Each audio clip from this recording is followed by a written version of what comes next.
You're walking along the riverbank. It's quiet, save for the water's peaceful burbling. The hot Georgia sun beats down on your neck. That's when you notice something strange on the ground.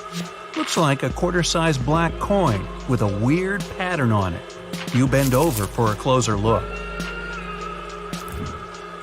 Is it a coin? This thing looks like an ancient seal with a symbol carved in it. It's probably from some long-lost civilization. You could sell it and make a fortune.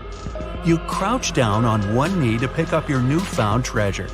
As soon as your finger touches it, you pull your hand back as fear wells in your gut. It's hairy. Whatever. Nothing a good cleaning won't fix. You go to pick it up again, digging your nails in the dirt around it to pull it out of the ground. That's when it moves. Your heart jumps in your throat. It's pounding so hard you can feel it in your head. The fear turns to horror when the coin wiggles its way out of the ground. It's no ancient treasure. It's a huge spider. A ravine trapdoor spider, to be precise. This hard, coin-looking growth on the back of its body serves as a shield. The eight-legged terrors burrow into the ground and plug it like a cork, so hungry enemies can't get to them. Or, giant confused humans like you. The spider is venomous, but its bite isn't toxic to humans. Ooh, lucky you. But I didn't say you wouldn't feel it. Best stay away from those sizable pincer-like fangs. Ow! Well, so much for your riches. Perhaps fortune awaits you in Mexico's Baja California peninsula. You're walking on dried-up ground when you notice a long white stripe up ahead. You get closer. Oh, looks like a super long worm, you think to yourself. But it doesn't move like any worm you've ever seen. That's when you see it has arms and a head. This pale creature with black beady eyes is a Mexican mole lizard. It lives in the ground where all its dinner of insects and termites hang out. It rarely comes out, so you're pretty lucky to have seen this bizarre reptile. Now you're in a rainforest in northeastern Australia. Ahead, half hidden among the trees, you notice something large and round. This mysterious figure lying on the ground is covered in black hair. At first, you think it's a bear curled up sleeping. But that wouldn't make any sense. There are no bears down under. You're getting closer when a twig snaps under your foot. The thing hears you and springs to its legs. It turns to you, and you now see this is a bizarre and beautiful bird. That black hair is actually a thick coat of long, fine feathers. This formidable fowl has a bright blue head with a large horn on top. Is that a trumpet? No. It stands on two powerful legs with a dagger-like claw on each foot that can be as long as your hand. Take away those feathers, and you might mistake this thing for a velociraptor. But it's actually a cassowary, the most dangerous bird in the world. It could jump straight over your head if it wanted to, definitely high enough to kick you in the chest. And its blows are strong enough to break bone, not to mention that claw that can cut through anything like butter. This bird was made to hunt and avoid being hunted. Don't even consider running away, not unless you too can sprint over 30 miles per hour. Diving into that lake over there won't save you either. This bird is an excellent swimmer. Best just to back away slowly and hope it doesn't come after you. Another creature that proves it's best to keep your hands to yourself is the panda ant. The naming is obvious. It's black and white and furry like the beloved bamboo-chewing bear. This furry little bugger lives in the forests of Chile. But don't go to pet this fluffy little ant. What you're looking at is no ant at all. It's a species of wasp. That black and white coloring serves one purpose – to warn others of this insect's powerful sting. And if that doesn't make you back away, the wasp will let out a squeaking sound. It sounds cute to us humans, but it means a painful sting is around the corner. These insects are loners, they don't live in colonies, and don't have nests. They're also parasites. A female panda ant lays eggs next to the larvae of another insect. Then, the hatched babies use these larvae as food. Ew. Surely you've seen bugs that look like leaves and twigs. But what about a creature that looks like a beautiful orchid? You can find this fragrant flower in the forest or a green field among other plants. But make sure that's a flower you're leaning in toward to smell. If it's not, you risk being bitten by a praying mantis. The orchid mantis is nearly impossible to distinguish among the flowers. It has pink-white coloring with legs and claws that look identical to little petals. It uses its resemblance to the plant to hide from predators and hunt insects that love these flowers. A butterfly or a bee flies up to the flower when one of the petals starts moving. The unsuspecting meal might take it as simply the wind, but then the petal turns into a sharp claw that suddenly grabs the insect. Oh my, dinner is served. Now imagine you're in the jungles of Costa Rica. You notice a brown snake sitting on a tree branch in front of your face. The snake looks like it's about to strike. Wow, you want to run away as far as possible. But notice that this snake is unusually short, and it doesn't lash out at you. You wait, but the snake keeps staring at you. It doesn't even hiss. Lucky for you, it'll never bite because it's not a snake, but a caterpillar. The hawk moth caterpillar can change the shape of its body to look like a menacing serpent. This easily scares away any hungry foes. The coloring and pattern on the skin imitates a snake's scales and eyes. This insect also knows how to move like a reptile. A master of disguise, this one. Let's get out of the hot jungle and head to Central Europe. You're in the middle of a sunny green meadow. Colorful flowers bloom around. Birds sing and bees buzz by. Among the bees, some are not what they seem. You'd hardly be able to distinguish the imposters. But if you look really closely, you'll see the golden bee fly moving through the air. It looks like a bumblebee, but it's the buzzer's biggest enemy. The golden bee fly sneaks into bee nests and lays eggs there. Its larvae hatch and feed on the bees and flower nectar. The yellow and black coloring allows the intruder to go undetected the whole time. The camouflage also keeps enemies away. Nothing would touch this fly if it thinks it'll get a bumblebee sting. The next spot on your journey is the rainforest in southern Thailand. Now, be extra careful and watch your step. Not because the next animal is poisonous or bites, but because you might actually step on it. The leaves from the trees have fallen and turned a gray-brown hue. Among these leaves, it's tough to distinguish the Malaysian horned leaf frog. Its body shape, coloring, and especially those pointy growths coming out above its eyes all allow this amphibian to hide perfectly among the fallen foliage. This frog can sit for hours in one place, waiting for its next meal to come close enough to… Now you're in a garden. You see a beautiful bright flower and a small bird hovering near it. The bird flaps its wings so quickly you can hardly see them. And that long needle-like beak makes you immediately assume you're looking at a hummingbird. But as soon as you get closer, you realize this is not a bird, but an insect. Fortunately, the hummingbird hawk moth isn't venomous and doesn't sting. It's just a lovely little creature that decorates the garden with its presence.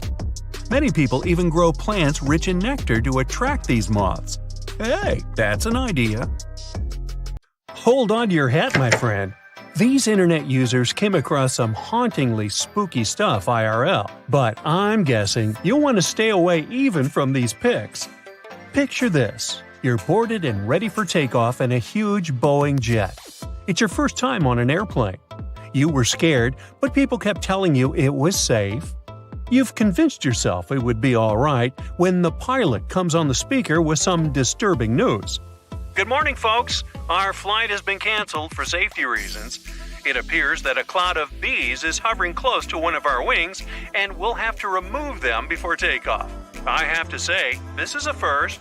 I have to say, I'd like to get off, please. Now let's say you always take the long way to work. It's one of your favorite bits of the day because you can enjoy a peaceful walk surrounded by beautiful scenery. You're passing across a muddy pond area, like you normally do, when something strange catches your attention. What on earth could that be, you ask yourself? Apparently, it's a colony of reddish worms, just casually existing. I think my stomach just turned a little. Have you ever backpacked anywhere around the world? If you have, then you were probably worried about one thing and one thing only – bed bugs. Getting into a new hostel, the typical routine is to check your mattresses.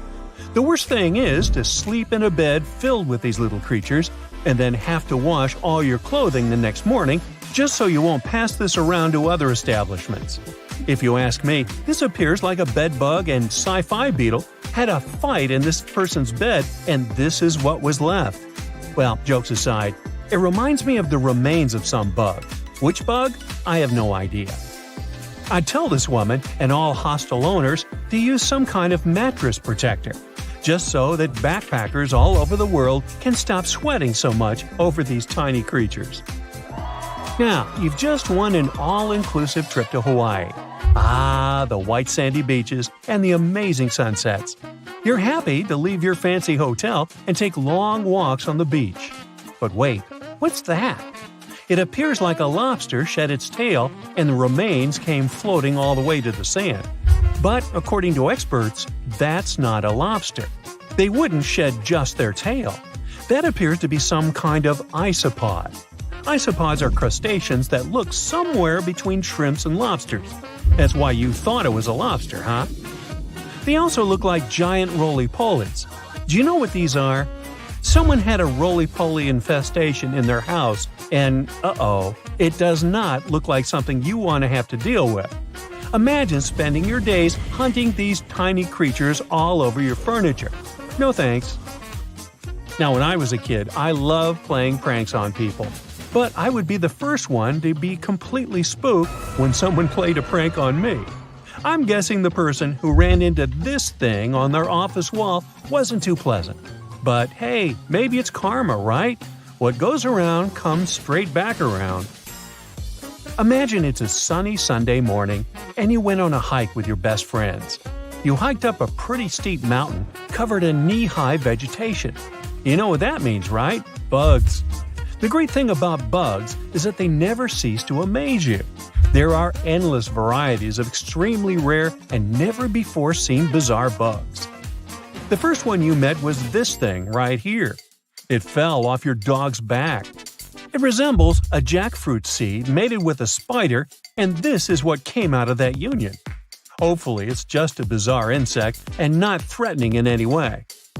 Your sock also picked up a few buddies along the way. Look at the number of ticks your sock protected you from. The next time you go on a hike like this one, you should take some kind of bug repellent with you, but a strong and effective one. You know, like an ultrasonic repellent that disorients ticks, so they'll never find the way to your juicy socks. And speaking of bugs, quick test here to find out if you're the type of person that loves or loathes the great outdoors. Imagine it's early in the morning and you just woke up in a remote house found deep inside a forest. You step outside, and the first thing you see on the porch is a snake casually passing by. Would you take a selfie with it, or close the doors and hide back in your covers as fast as humanly possible? Or maybe you just woke up, opened the door to the outside world, and got to be the sole witness of a bug molting. Would you shed a happy tear or be disgusted by it? I mean, look at it. It seems like a baby Pokemon. So cute. Ah, it's summertime. My favorite time of the year. You can enjoy the pool until late in the evening and meet your friends and family for a Sunday outdoor picnic. But there's one thing that really annoys me – bees. Eating outdoors usually means having to share some of your juice or yummy food with a bunch of bees. If only some genius person invented something that kept bees away from our food, like some ultrasonic frequency we could blast on our speakers, or some kind of decoy nest that was more interesting to the bees than my picnic food. Oh, or maybe this. I guess this will do. Simple but effective. I'll try it out and tell you if it worked out for me. The best thing after a hard day's work is coming home. Except when you're welcomed by this thing. I mean, how did this spider even get here if you live in a city apartment miles away from any real greenery? That's a mystery I'll never solve. You take your 5-year-old to play in the local park. She's in a digging phase, so as soon as she gets there, she starts digging up the whole place like a Jack Russell Terrier. You watch her have buckets of fun when suddenly you spot a shiny blue thing crawling out of the hole. What on earth? You think to yourself. You grab it with a stick and it reveals itself. A centipede. You know, the things that burn you with their venomous legs. Best to put it back in the hole and move to another park. If you could choose any movie or TV series to live inside of, which one would you choose? Most likely some cozy rom-com, right? I'm guessing no one, or almost no one here, would choose to live life as a Last of Us character, right? But it seems to me like this person had a Joel moment, if you ask me. This thing crawling out of the forest floor is a fungus that imitates a human hand. I mean, does life imitate art, or is it really just one giant messy blob? Remember when we talked about backpackers? Well, this person had a similar problem as they do. Apparently, they took a bunch of clothes to wash and dry, and this is what the dryer filter looked like afterward. There are maybe 100 little buddies in there. Ooh. Out of curiosity, do you know why they're called bed bugs if they hide on the floor and not in your bed? They crawl up to someone's bed at nighttime because they can sense carbon dioxide emissions, also known as they can sense your breath. If this isn't a horror movie plot, I'm not sure what is. Where do I even start with this one? I'd say this piece was actually a prop from a Tim Burton movie that somehow got lost and ended up in your vegetable basket. It's supposed to be a yam, but it's shaped like Grinch's hand if he were white instead of green. Oh my. In my wildest dreams, I couldn't make this stuff up. That's it for today. So hey, if you pacified your curiosity, then give the video a like and share it with your friends. Or if you want more, just click on these videos and stay on the bright side. Today, I'm going to tell you about creatures that had unique features which allowed them to grow to incredible sizes. They were some of the most impressive animals to have ever existed on our planet. The Argentinosaurus is a genus of sauropod dinosaurs that lived approximately 97 million years ago in what is now South America. Scientists think it was one of the largest land animals ever, with a length of up to 100 feet and a weight of up to 100 tons. A farmer stumbled upon a giant leg bone while tending his cattle. That's how he discovered the first fossils of the Argentinosaurus in Argentina in 1987. Further excavations uncovered more bones, revealing a massive dinosaur that would have dwarfed most other animals of its time. The Spinosaurus, meaning spine lizard, is a genus of theropod dinosaur that lived around 97 million years ago in what is now North Africa. It is believed to be one of the largest carnivorous dinosaurs to ever exist, with a length of up to 60 feet and a weight of up to 23 tons. The Spinosaurus is known for its distinctive elongated sail-like structure on its back. It was likely used for thermoregulation. It also had long crocodile-like jaws that were lined with sharp teeth. This allowed the creature to catch and eat large prey, such as fish, crocodiles, and other dinosaurs. The first fossils of the Spinosaurus were discovered in Egypt in 1912. The sperm whale, Physeter macrocephalus, is a species of toothed whale that is the largest toothed predator on Earth. It also has the largest brain of any animal species. It is found in oceans all over the world and can dive to depths of up to 7,000 feet in search of food. You can easily recognize sperm whales by their massive, block-shaped heads, which can measure up to 1/3 of their total body length. They have dark brown or grayish-blue skin and a distinctive wrinkled appearance. The Titanoboa is an extinct genus of a giant snake that lived approximately 58 million years ago. It is considered to be the largest known snake ever. It could grow up to 42 feet and weighed around 2,500 pounds. The first fossils of the Titanoboa were discovered in a coal mine in Colombia in 2004. This discovery meant a lot because it provided insights into the size and behavior of snakes during the Paleocene era, as well as the overall climate and ecosystem of the time. The blue whale, Balænoptera musculus, is the largest animal on Earth, measuring up to 100 feet in length and weighing as much as 200 tons. These marine mammals are found in oceans all over the world and can live up to 90 years. Blue whales have a long, streamlined body that is usually blue-gray in color with mottled patterns. They have a small dorsal fin and 2 pectoral fins that are about 1/3 the length of their body. Blue whales feed on tiny shrimp-like creatures called krill, and they eat a lot. A single adult blue whale can eat up to 8,000 pounds of krill in a day. The Leadsichthus is an extinct genus of large, bony fish that lived during the Jurassic period, approximately 155 million years ago. It is believed to be one of the largest fish that have ever lived. Some estimates suggest that it could grow up to 55 feet in length. The first fossils of Leadsichthus were discovered in England in the 19th century, and more recent discoveries have been made in other parts of Europe, South America, and Africa. Despite its enormous size, the Leadsichthus was a filter feeder, similar to modern-day whale sharks, and likely fed on plankton and other small organisms. The creature did it by simply swimming with its enormous mouth open, filtering water through its gills. The pterodostro is an extinct species of flamingo-like birds that lived approximately 35 million years ago. They were relatively small birds with a wingspan of about 2-3 feet. And they were known for their distinctive long, narrow beaks equipped with comb-like structures used for filter feeding. The pterodostro lived in shallow bodies of water, like lakes and lagoons, and mostly fed on small crustaceans and other tiny organisms. The animal filtered them from the water using the comb-like structures on the inside of its beak while swimming through the water. The African elephant is the largest land animal on Earth and one of the most recognizable ones. There are 2 species of the African elephant, the savanna elephant, Loxodonta africana, and the forest elephant, Loxodonta cyclotis. You can see them in various parts of sub-Saharan Africa. These creatures can be identified by their large size, gray skin, and long trunks. African elephants can grow up to 13 feet tall and weigh up to 14,000 pounds, depending on the species and gender. That's it for today. So hey, if you pacified your curiosity, then give the video a like and share it with your friends. Or if you want more, just click on these videos and stay on the bright side. Think you know what lurks in the depths of the ocean? While nearly 95% of our oceans haven't been explored yet, it's hard not to let your imagination run wild.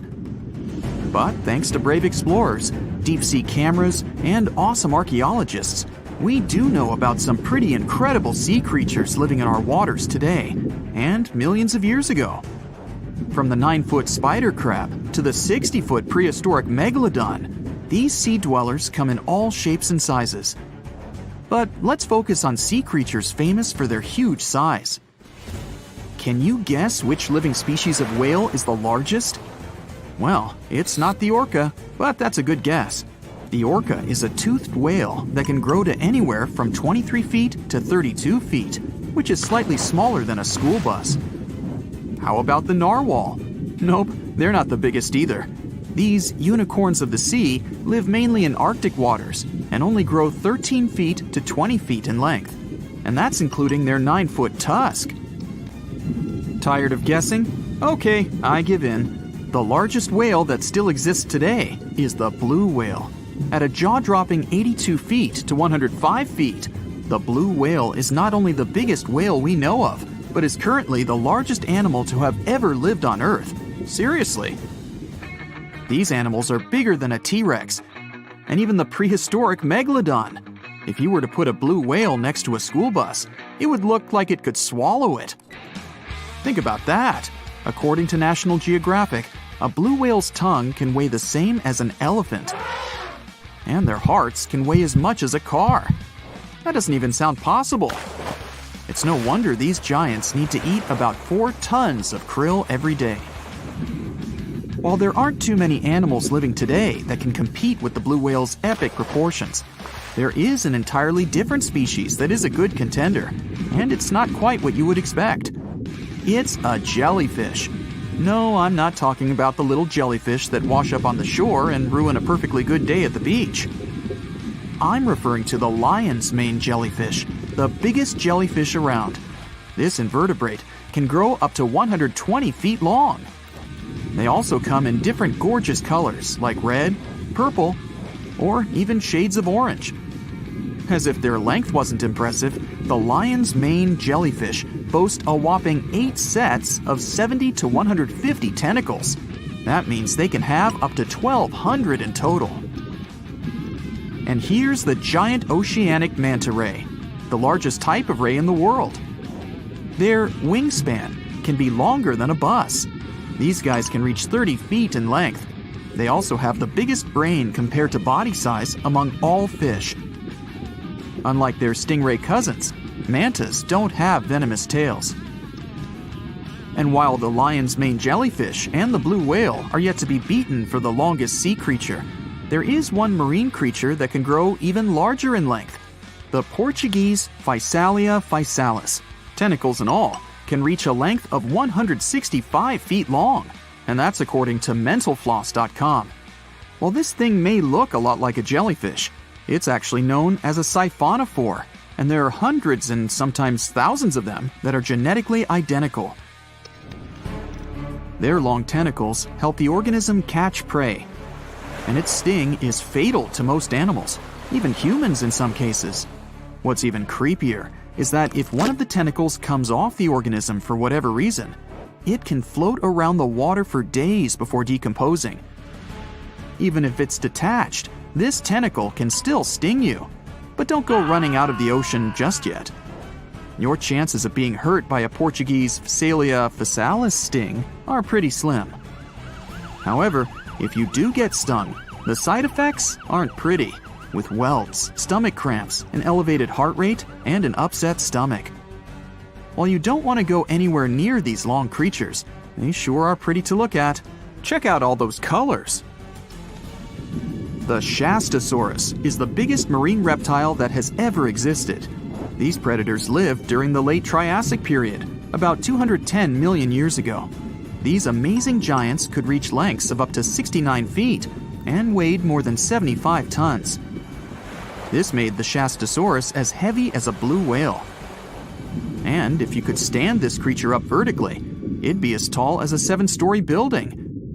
Despite appearances, the Shastasaurus was actually pretty slim for its size. Its ribcage was only 6 feet across. You'd think that this big guy was chowing down on other dinosaurs, but that's not the case at all. This reptile survived on a diet that consisted of small fish and cephalopods, like octopuses and squids. The Albertonectes is a bright representative of the plesiosaur family, meaning that this marine reptile had a small head on an incredibly long neck and large flipper-like limbs that helped it move through the water. These creatures occupied the seas around North America 76 to 70 million years ago. The length of this sea monster could reach 38 feet, with its neck taking up 23 feet of that length. Its neck was a true record breaker. It had a whopping 76 bones in it. No other animal known to humankind has had so many vertebrae in its neck. Scientists aren't sure why they needed such a lengthy neck. They might have used it to collect shellfish off the seabed, or perhaps it helped them capture their main prey, fish and squids. This aquatic reptile also had gastroliths in its stomachs. Some of them were as big as 5.5 inches in diameter. The Tylosaurus belonged to the Mosasaur family. It dominated the shallow seas of North America about 85 to 80 million years ago. This was an enormous predator, with the biggest representatives reaching 45 feet in length. It had a narrow hydrodynamic body with a blunt, powerful head that the animal used to ram and stun its prey. Its body was equipped with agile flippers and a long tail decorated with a maneuverable fin. The Tylosaurus was a carnivore, and its diet included not only fish, turtles, and small sharks, but also other mosasaurs, plesiosaurs, and flightless birds. Meet Ophthalmosaurus. This prehistoric reptile thrived during the late Jurassic period and lived in oceans all over the world. Ophthalmosaurus weighed somewhere around 6,000 pounds and grew to approximately 16 feet long, according to newdinosaurs.com. That's about the same length as the beluga whale that exists today. It's too bad these guys went extinct before we had a chance to see them ourselves, as their cartoonish wide eyes and dolphin-like features are pretty darn cute. Of course, the Ophthalmosaurus evolved over time to become ophthalmologists, or eye doctors that we know today. No, that's just a lie. Just testing you. The Mosasaurus is a truly gigantic predator that dominated the seas all over the world about 66 million years ago. According to fossil evidence, some specimens could be more than 50 feet in length. This fact makes the Mosasaurus the biggest marine carnivore of its time. One of the most terrifying things about this creature was its crocodile-like head, decorated with literally hundreds of razor-sharp teeth, neatly organized in 2 rows on both jaws. The thing is that it was pretty challenging for the Mosasaurus to grab its prey in the water. That's why it had all these teeth, plus something special: pterygoid teeth anchored to the bones on the roof of its mouth. This made hunting and holding onto its prey much easier. The Styxosaurus belonged to the plesiosaur family and lived during the late Cretaceous period, around 85 to 70 million years ago. Upon first glance at this dinosaur, you might mistake it for a sea snake, and it'd be an honest mistake. Styxosauruses were about 35 feet in length, but over 16 feet of that consisted just of their long snake-like neck. They had a comparatively small body and weighed approximately 4 tons. Their mouths were full of razor-sharp cone-shaped teeth that they used to catch fish. They didn't need to chew their prey, thanks to the 200 small stones called gastroliths in their bellies that probably aided in digestion. At the same time, some scientists believe that the Styxosaurus used these stones to sink to the ocean bottom in search of particular types of fish. Looks kinda like Nessie to me. It was one of the biggest creatures ever to roam the earth. It was longer than your average school bus and could easily weigh more than 10 elephants combined. But where did it live? How did it end up having this size? And most importantly, why is it extinct nowadays? Let's find out. The megalodon was the largest predator ever known in our planet's history. In terms of its location, the megalodon lived practically in all waters on our globe, except near the poles. The reason why there were no megalodon teeth found in Antarctica is probably that the gigantic creature adapted to only warm tropical and subtropical waters. The younger ones liked to keep to the shores, while full-grown adults preferred coastal areas, but they could easily move into the open ocean as well. How do we know the megalodon was so widely spread? We can only presume, based on the fact that they discovered the most northern fossils off the coast of Denmark and the most southern in New Zealand.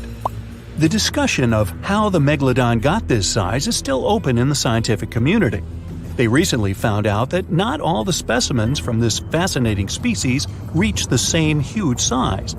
This has to do with a little something called the Bergmann's rule, which says that the temperature of the surrounding environment affects the animal's body size because they either need to conserve or shed heat. The megalodons that reach cooler waters probably needed more body weight to make sure they survived in low temperatures. On the contrary, those living in warmer waters had to be smaller to avoid burning up. But what did this enormous fish look like? Most modern depictions show the megalodon resembling an enormous great white shark. But well, it seems it may not necessarily be correct. The megalodon likely had a much shorter nose and a flatter jaw that looked almost squashed when compared with a great white shark.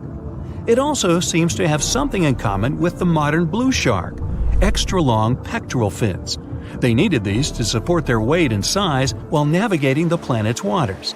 Lastly, the lady megalodons, seem to have been about twice as large as the gentlemen. As for their offspring, even a small megalodon was enormous, at least 6.5 feet from nose to tail. How do we know that? Because specialists have stumbled upon megalodon nursery habitats in Panama, Maryland, the Canary Islands, and Florida. Even the piles of used diapers were enormous. Nah, not really. Surely the scariest aspect of the megalodon's looks was its mouth. I mean, think about it. Megalodon had whales for dinner, so it obviously needed to open its mouth wide enough.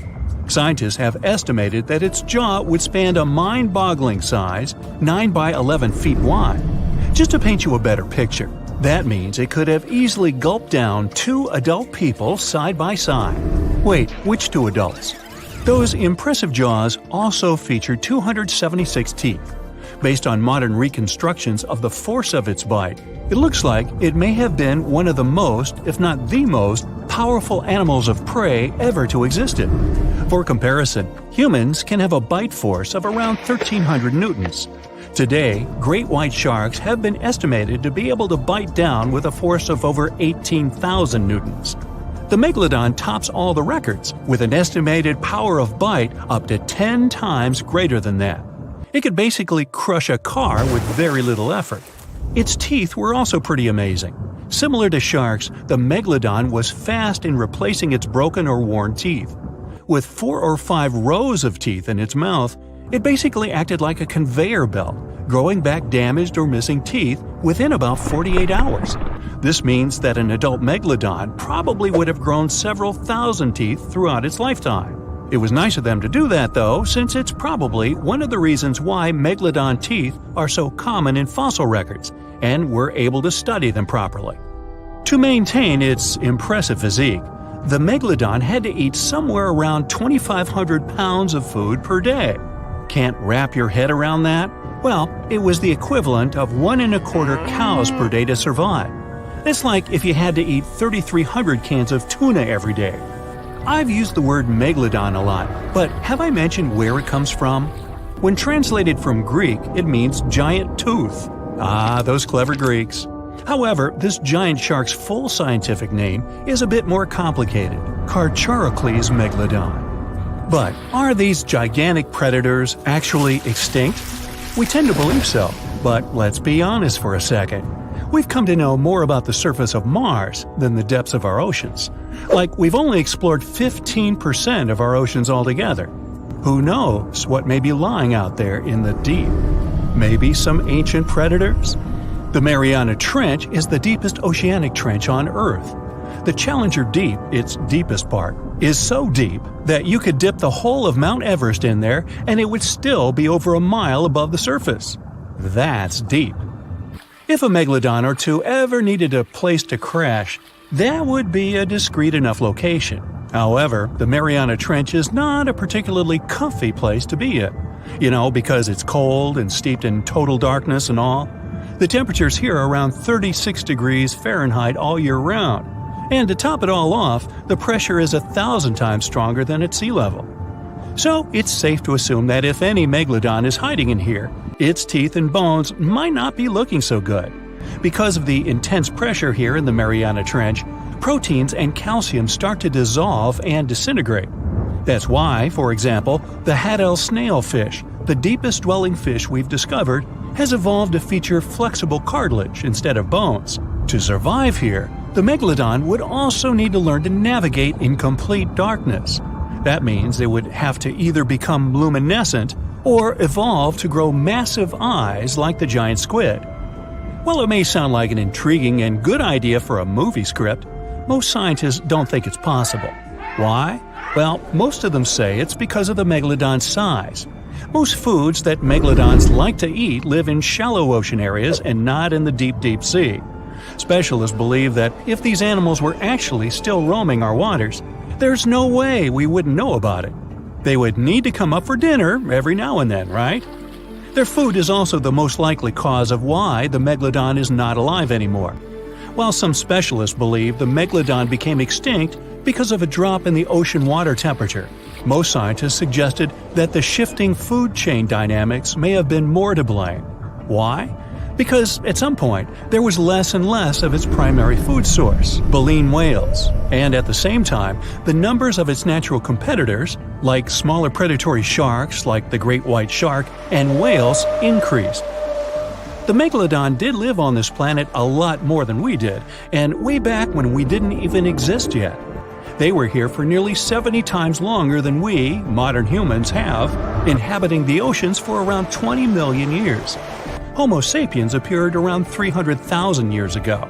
The megalodon managed to survive for so long mostly because of its unbeatable size. I mean, they can make a meal out of almost everything in the sea at the time. We may think about both of them as prehistoric creatures, but the megalodons and the dinosaurs never coexisted on Earth. The dinosaurs probably died out about 66 million years ago. Megalodons seem to have appeared a bit later. That's because the oldest megalodon fossils we have yet discovered are from the Miocene epoch, which began 23 million years ago. So long, Meg! That's it for today. So hey, if you pacified your curiosity, then give the video a like and share it with your friends. Or if you want more, just click on these videos and stay on the bright side. Well, hey there! We dive back in time and into the oceans over 500 million years ago. Just, because we can. Whoa! Watch out! It's not megalodon or giant sea reptiles you need to look out for here. It's a bizarre, unearthly-looking creature called Anomalocaris. The name means unlike any other shrimp. And I think you'll agree, it looks like a nightmarish cross between a shrimp and a modern-day centipede. 2 tentacles protruding from its face, each lined with razor-sharp teeth. Oh yeah, and this thing was about the size of your leg. With a wave-like movement of the flaps on each side of its body, it was graceful for a terrifying creature. It was also more advanced than any other life on this planet at the time. Especially those huge eyes. You have only one lens in each of yours. This giant shrimp had 16,000. That's 4 times more than a common housefly. And you know how good their vision is. Good enough to dodge that swatter every time. All this allowed Annie to become one of the first animals on this planet to feed on others. Yep, here it is. Earth's first hunter. Its favorite meal? Trilobites. Hey, try a bite. Those are the ancient ancestors of crabs. Some of their fossils have marks on them in the same shape as the monster shrimp's mouthparts. Terrors of the past like this got to be so giant thanks to more oxygen in the atmosphere. A perfect example of this, Meganeuropsis. Imagine a dragonfly. Now make it as big as a cat, and with a wingspan longer than your arm. Megan, the monster-sized dragonfly, could easily grab other insects or even small animals, and she ruled the air with quick movements. Back then, there were still no large birds or other airborne enemies for this behemoth bug, so it was safe and free to grow as large as this planet would allow. Piranhas of the past were also jumbo-sized. Mega piranha was about 3 times the size of the river terrors we have today. Its bite force was about the same as a tiger's, and those striped kitties bite down 2 times harder than lions. That means it probably not only dined on other fish and any land creatures that, got too close to the water, but it could also easily crunch down on large turtles and other unlucky shelled creatures. And fun fact, modern-day piranhas bark like dogs when they're about to enter a confrontation. It actually sounds more like a frog's ribbit. But makes you wonder, what did this mega-sized ancient cousin sound like? A bear roaring? How about giant sea scorpions the size of your bed? Go back about 460 million years, and you'd see them swimming under you. And watch out for that tail. Scientists still don't know if these creatures could use it to inject venom like your standard land scorpion, but something tells me I wouldn't want that thing anywhere near me. Then there's this guy, Therizinosaurus. Terry looks sort of like a goose with long arms. Oh, and did I mention this goose dino is about 2 stories tall and longer than a bus? Yow! Its arms make the T-Rexes look even more bite-sized, each 8 feet long, almost triple the length of T-Rexes. and on the end, razor-sharp claws the size of your whole arm. Now, don't worry about those lengthy claws too much, though. Terry probably used them to cut through giant termite nests. So, this huge reptilian goose was more interested in eating bugs and plants. Another mega monster for you, Megatherium. The giant ground sloth could look a giraffe straight in the eye and weighed as much as a hippo. It moved mainly on its hind legs and used its massive tail as support. He had huge paws with colossal knife-sized claws. The sloth could use them to defend itself from enemies and to bend tree branches in search of food. But the biggest danger to the giant ground sloth wasn't dinosaurs or saber-toothed tigers. It was our own species. Yep, humans showed up just in time to meet this fellow and to, eat him up. Titanoboa was a terrifying 50-foot snake, as long as the great megalodon itself. It was also more than 2 times heavier than the heavyweight champion among snakes today, the green anaconda. Crocodiles were a regular on this serpent's menu. Titanoboa could swim 3 times faster than the fastest Olympic swimmer our species has ever seen. It was quicker and more dangerous in the water than outside it. And don't forget the boa part of its name. This massive snake wasn't venomous. Instead, it liked to squeeze. Remember that giant shrimp from earlier? Well, Opabenia looks like its teeny-tiny finger-sized cousin. And instead of 2 toothy tentacles, this thing had a vacuum hose coming out of its face. On the end of that trunk, what looks like a single crab claw. Add 5 eyes and a mouth under its head, and you've got a recipe for something not of this planet. Only it is. This creature used its trunk like an elephant does. Its claw grabbed food from the bottom of the ocean and brought it up to its mouth. This thing is so weird-looking that, apparently, when the scientists who discovered it presented his findings to an audience, they all laughed as if he were joking. Now, a real-life monster, the Tully monster. From a distance, it looks a bit like Nessie, that long neck and teeth-lined jaws. But get closer, and you'll see it's more like a long nose with a mouth attached at the end, like a mosquito. Its eyes are further back, sticking out of tubes all snail-like. Tully was an ancient mollusk, about the size of your forearm. It probably dined on jellyfish and shrimp 300 million years ago. Thylacus smilus will put a smile on your face as long as you don't get too close. No, it's not a relative of the saber-toothed tiger. It was a marsupial, making it more related to a kangaroo than anything. And if you compare them to body size, its fangs were actually longer than a saber-toothed tiger's. And they grew continuously. As for that beard on its chin, that's actually all chin. The lower jawbone grew down to a point under the mouth. Those fangs were rooted to the skull, going way back to its eyes. When the mouth was closed, that bony beard protected the long, sharp teeth from breakage. Staganapolis, not to be confused with Minneapolis, might look like a big crocodile with a squished-in snout, but it was mostly harmless. Its small head and very few teeth meant the reptile didn't have much to work with when protecting itself. That's what all those armored scales were for, and no need for huge fangs or long rows of razor-sharp teeth when you're a plant eater. That beak-like tip on its nose allowed the stag to dig up plants. So, really, this reptile was more like a 10-foot scaly pig than a croc. Basilosaurus was a type of ancient whale that lived on our planet about 45 million years ago. Not quite as long as a blue whale, but this guy was still big enough to munch down on other whales and even sharks. Some people believe these monsters could still exist today. Eyewitnesses claim to have seen a giant sea dragon, and Basilosaurus fits the description. Plus, 90% of our oceans are unexplored. There's plenty of space to hide a sea monster. But scientists haven't found any fossils of this ancient whale younger than 3.7 million years. So, this myth is busted. Stegosaurus is one of the most recognizable dinosaurs that ever lived. It can easily be distinguished by those huge spikes on its tail and the bony plates on its back.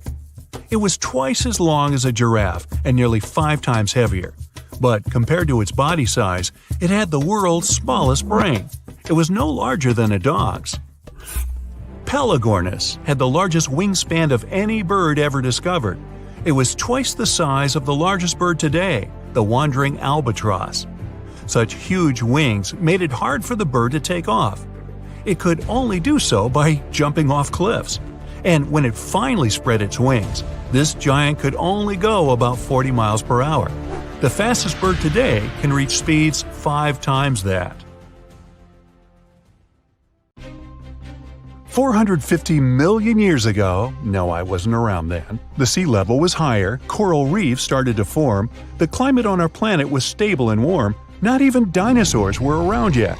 The time when bony and jawed fish we know as sharks appeared. They've been dominating the oceans and making other marine creatures flee in fear ever since. Many of them, like great white sharks, have evolved and adjusted to life in the open ocean as hunters with a pretty high position in the food chain. They're less diverse today than before. One of the reasons is the asteroid strike from the age of dinosaurs. After it reduced the number of shark species, only smaller and deep-water kinds that ate primarily fish survived. They started getting bigger over time. Near the surface, sharks such as makos or great white ones develop faster movements and are somewhat between gray and blue to blend in with their surroundings. The epaulet shark can even walk on the land. It can't take a walk on the beach because it can't breathe outside of the water, but it lives on coral flats in shallow tropical waters, so it can walk in kind of a crawling motion.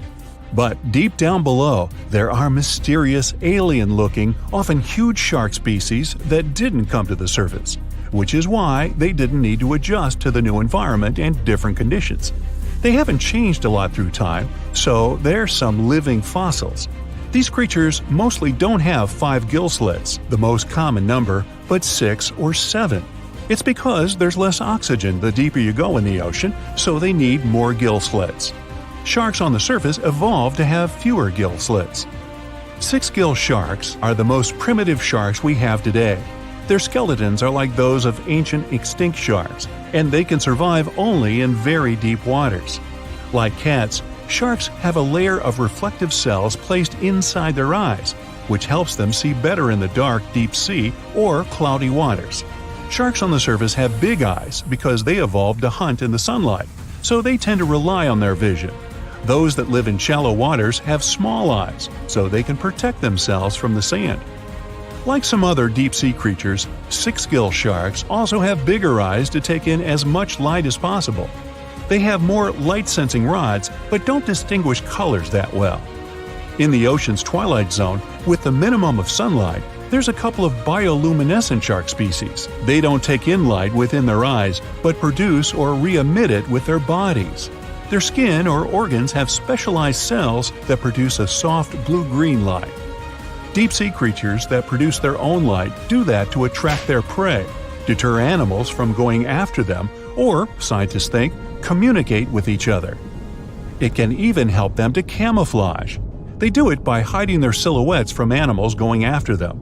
They produce enough light to match their surroundings. The biggest luminous underwater creature is the kitefin shark, found swimming 980 feet below sea level, preying on groundfish or smaller sharks. It can grow almost 6 feet long and lives 3,200 feet below sea level. Deep-sea sharks are also bigger than those on the surface. The Greenland shark can grow up to 24 feet long, bigger than a great white. There's a thing called deep-sea gigantism. Creatures in nutrient-poor depths of the ocean grow bigger because, that way, they lose less energy as heat. The Greenland shark lives its life in slow motion. It has a slow metabolism and can go very long periods without food. With their slow pace, they evolved to live up to 500 years at depths of 7,200 feet. Sharks in shallow waters catch their prey relying on agility and speed, but for them it's easier because there's plenty of food on the surface. Deep-sea sharks, with less food and slower life rhythm, had to develop a different style. They're more opportunistic, definitely not picky, and don't care if their future meal is alive or not. Frilled shark, another living fossil from the darkest depths, hasn't evolved much through time, and they're one of the last of their kind, with all of their relatives already gone extinct. It grows up to 7 feet long, primarily hunts on squid, and catches other sharks and fish. It looks like a dinosaur, a snake-like face, a long, smooth, thin body that moves in a serpentine way. It can propel itself with the power of its tail and curl like snakes. They don't swim in a straight line like other sharks. Cookie cutter shark grows up to 20 inches. It got the name because of the way it feeds, biting off small pieces. It's a parasite creature, which means it feeds off bigger animals but leaves them alive. They have sharp teeth and sometimes even swallow those that fall off on purpose. Some researchers think it could be because they live in the depths that are nutrient poor. If they swallow the teeth, they could recycle calcium and other material from it. Prickly shark is a rare and unusual creature with many thorn-like denticles and 2 small dorsal fins. It lives mostly in the depths of the Pacific region up to 1,900 feet. Ghost sharks are not even real sharks, but fish closely related to them and rays. They have big pectoral and pelvic fins, 2 dorsal fins, pretty big eyes, and unlike their cousins, have a single external gill opening. Ghost sharks have slender tails and can grow up to 80 inches, silver to blackish color. They sometimes live in rivers and coastal waters, but also in the depths of the ocean of 8,200 feet or even deeper. They are pretty weak swimmers, so they tend to feed on invertebrates and small fish. Goblin sharks. Swimming through the deep sea, this creepy shark with a flabby body suddenly sees a small, innocent squid. It goes toward it, but the potential snack notices it and quickly starts moving to dart away. It seems like the plan could work at first, but then the shark suddenly thrusts the jaw of its mouth and catches the poor little squid in a second. After the meal is finished, the animal simply fits the jaw back into the mouth and goes away as if nothing happened. This is possible because it has a jaw connected to 3-inch-long flaps of skin, which is why it can unfold from the snout. It can grow up to 12 feet long with a weight of 460 pounds. Scientists think goblin sharks are mostly active in the morning and evening. The shark has a long, prominent snout and specific sensing organs on it. It uses them to sense electrical fields in the dark oceanic depths. Seven-gill shark is a big cow shark, brown to silver-gray on top, white underneath, black and white spots, with a thick body, a small dorsal fin, and a wide, blunt snout. It can grow up to 10 feet long, mostly lives in the depth of 1,870 feet, but you can also find it in deep channels and bays. It can be aggressive toward humans if provoked, so don't. Like most deep-sea creatures, it's an opportunistic hunter that's not quite picky but likes to go after dolphins, seals, porpoises, and other marine animals. Megamouth sharks mostly live in the depths of 15,000 feet and spend most of their time in the dark, like me. Scientists discovered it in 1976 because it went near the surface at night to feed on zooplankton. That's the only time these sharks go there. During the day, they return to their quiet, dark, and mysterious depths. They are filter feeders, which means they keep their mouths wide open while swimming, so they filter the planktons they like to eat. There are organs that produce light inside of their mouths, which attracts potential prey, such as pelagic crustaceans. These sharks live in the deep parts of the ocean, but you can rarely find them below almost 2 miles. Scientists think some other, stronger bony fishes outcompeted them. Deep parts of oceans became oxygenated around 70 million years ago, and sharks have been around way longer. But bony fishes adjusted and adapted efficient ways to use oxygen, while sharks were slow with adaptations, so they lost. Also, oceanic depths are way colder, which is challenging for fish and the rest of cold-blooded animals because the speed of their metabolism widely depends upon the external temperature. The largest and most ferocious predator to ever haunt the oceans, the megalodon shark, dominated the seas for centuries before becoming extinct millions of years ago. However, scientists managed to discover very few remnants of the giant shark. Everything we know about the great sea beast we've learned thanks to fossils of its giant teeth, which are just about the size of the average human hand. Scientists estimated the size of the prehistoric shark using calculations based on the measurement of the length of a megalodon tooth. On average, the size of a megalodon shark was 33 feet long. The largest of the species could reach up to 58 feet long. However, these megasharks may have been even bigger than we ever thought. At the Florida Museum of Natural History, a group of students examined 3D printed replicas of megalodon teeth to calculate the shark's size using the tooth length method. But something was off. Each student calculated a different size for the same shark, with their estimates ranging from 40 feet to 180 feet. A lead paleontologist took a look at the students' equations. He realized that the method they used to calculate megalodon sizes for decades isn't that accurate at all. So they invented a new method to calculate the megalodon size based on the width of the megalodon tooth instead of its length. It turned out that the average megalodon would be around 65 feet long. It's almost double the size scientists previously thought, and would mean that the average megalodon is the length of 2 school buses. A megalodon skeleton has never been discovered. Shark skeletons are made mostly of cartilage, meaning that they decompose quickly. Luckily, sharks continuously shed and regrow teeth throughout their lives. One shark can go through 40,000 teeth in a single lifetime. Scientists have managed to study different types of shark species based on their teeth alone. The megalodon shark had around 276 teeth. When they fell out, these teeth landed in seabed, where they stayed for millions of years, fossilizing. Scientists found those teeth, and they're the only real record we have of the megalodon's existence. The word megalodon means giant tooth. Its tooth is around 7 inches long. For comparison, the largest tooth of a great white shark is only 3 inches long. To find a bigger set of choppers, you'd have to go back 65 million years to find the great Tyrannosaurus rex, whose teeth measured a whopping 12 inches. Megalodon teeth have been discovered all over the world.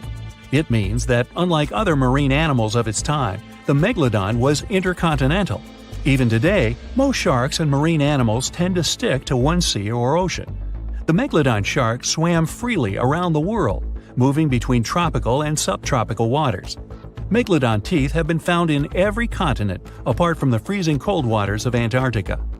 When a megalodon makes a starring appearance in a movie or TV show, it's portrayed to look like a giant version of a great white shark. Scientists previously believed that the megalodon and the great white shark both descended from one common ancestor. Still, it's not true. In fact, it's more likely that the megalodon was the arch-enemy of the great white shark's ancestor, the broad-toothed mako shark. That means megalodon wouldn't have looked so similar to the great white after all. In reality, the megalodon would have a shorter nose than the great white, along with longer pectoral fins to give the giant shark a stockier and more threatening build. Not only was the megalodon the largest shark in the world, but it was also one of the biggest fish ever to exist. An apex predator of this size would have needed a huge diet to keep it moving. The megalodon would have eaten 2,500 pounds of food every day. The megalodon diet consisted of larger species of fish, dolphins, and even other species of sharks. Ancient fossilized whale bones with cut marks of megalodon teeth have been discovered. It means megalodons weren't intimidated by the size and tried to feast on the giant whales of the past. Scientists have used computer simulations to try and work out the hunting style of the ancient shark. Using this technology, scientists have discovered that the megalodon's attack style was very different from that of modern-day sharks. Modern sharks dive straight for their prey's most vulnerable spot, for example, the soft underbelly of a seal. The megalodon's teeth were uniquely suited to biting through tougher areas of cartilage. So, evidence suggests that a megalodon would first chew the tougher fins of their prey, rendering them unable to swim away before launching into their final attack. The mouth of a megalodon was around 10 feet wide and 9 feet tall, large enough for you to swim into without touching any teeth. However, we don't recommend that. Their mouths were so large a megalodon could swallow a small car without even having to bite down on it. Research teams from Australia and the US collaborated to work out the biting power of the megalodon using computer simulations. The results were terrifying. While the modern great white shark has the biting power of 1.8 tons of force, the megalodon could easily chomp down on its prey with a biting power of 18.2 tons. The bite of the megalodon would easily be able to cut through steel and overpower any other predator in the ocean. Scientists believe that the megalodon has the most powerful bite of any creature that has ever existed. The megalodon's bite would easily overpower the T-Rex, which has a biting force of 6 tons. Mysteriously, no one knows exactly when or how the megalodon went extinct. However, several theories are floating around as to how this could be the case. The megalodon had become extinct by the end of the Pliocene, which was a phase of global cooling that spanned over 5 million years and ended over 2.6 million years ago. New evidence suggests that the last megalodon lived at least 3.6 million years ago, right in the middle of the Pliocene era. Another theory claims that these megasharks disappeared because of the changing Earth temperatures occurring during the Pliocene. As the Earth cooled down, the tropical waters of the world's oceans plummeted to colder temperatures. Scientists believe that this led to the extinction of a third of all large marine animals, meaning that the megalodon's food source took a massive hit. Without much prey left to hunt, the megalodon inevitably went extinct. Megalodon sharks would give birth to their pups in waters close to the shore. The shallow coastal waters provided a perfect nursery for the newborn sharks, keeping them distant from the larger predators that lurked in the open waters. As ice formed around the Earth's poles and sea levels dropped, these pupping grounds were destroyed. The megalodon pups would have had no choice but to swim in the deep ocean waters, making them more vulnerable to dangerous predators. A new theory suggests that the explosion of a star, called a supernova, could be responsible for the extinction of the megalodon. Around 2.6 million years ago, a supernova over 150 light-years away from Earth lit up the prehistoric sky and lingered there for months. A few hundred years after the supernova had faded, particles of cosmic energy from the star explosion plummeted to Earth. The energy particles carried dangerous amounts of radiation. Researchers believe that this radiation could cause the mass extinction of many marine animals, including the megalodon. Radiation from the particles extended hundreds of yards down into the ocean and was more dangerous for bigger creatures than for smaller ones. The bigger the creature is, the more radiation they would absorb. The 60-foot-long megalodon was large enough to absorb great amounts of radiation. Some people believe that the megalodon is still alive today, lurking at the depths of the ocean waters. But it's unlikely to be true. Megalodons are a warm water species, which means they would be unable to survive in the cold waters of the deep ocean. Most of the megalodon's potential prey live in shallower waters, meaning there would be very little for the megalodon to eat at a deep sea level. Simply put, if there were an animal as big as the megalodon still living today, we would have spotted it by now. So you're swimming 2 miles down at the bottom of the ocean. Don't ask me how, just play along. It's cold and the pressure is intense. No fish in sight. Then you notice a green shiny thing. It's a cookie cutter shark. Its neck glows in the dark to attract fish and other delicious treats. The shark doesn't look like much. It's small, about the size of a cat. It has brown skin and large green eyes. But looks can be deceiving. Every night, this creature rises to the surface and goes after great white sharks, whales, even swordfish. If you look closely, you'll see a round mouth with a bunch of sharp teeth in it. They don't just bite, they work kind of like a saw. This one's called a cookie cutter shark because when it sees something delicious, it takes a cookie-shaped bite out of it. These sharks have even been known to disable submarines. Wonder what flavor they are. Our next shark is about the length of a car. Only about 100 of these sharks have ever been seen, but if you met one, you'd never forget it. It has a big mouth, a huge mouth, a mega mouth, like me. It's the mega mouth shark. You could easily fit in it if you curled yourself up. They're not dangerous though, not to humans. They feed by swimming around with their mouths open, filtering out plankton and other underwater goodies. The shark has special organs in its mouth that glow, attracting little crustaceans. It swims deep in the ocean in total darkness. Probably has a great smile though. Thresher sharks also have a huge body part, the tail. It's almost half the length of the shark itself, and it looks like a helicopter blade. It's one of the few animals that hunts using its tail. The shark sneaks up on a school of fish and starts to shake its moneymaker. This freaks out some of the fish, which is exactly the plan. In a pinch, it can also use its tail to defend itself. The best thing about this shark, it doesn't attack people. The angel shark. There are quite a few types of angel shark out there, but they're more shark than angel. They're flat like stingrays, and their skin is covered with patterns that help them blend in with the seafloor. Because of this disguise, divers sometimes accidentally touch them, which isn't the best idea. They're fast and have powerful jaws. Still, they prefer the taste of small fish to you. The horn shark has two ridges that look like horns right above its eyes. It's definitely the grandpa of the shark world. Not aggressive, swims pretty slowly, and is up late almost every night. Its two favorite meals, sea urchins and crustaceans. It moves its fin on the seafloor almost as if it had paws. But don't underestimate this guy. It has one of the strongest bites of any shark. It needs those strong teeth to crush the shells of its late-night meals. And if something tries to attack it, watch out. Horn sharks have sharp spikes on their fins. The award for the ugliest shark goes to the goblin shark, and it's not even close. From the outside, it already looks kinda weird, and is about the size of a pink underwater motorbike.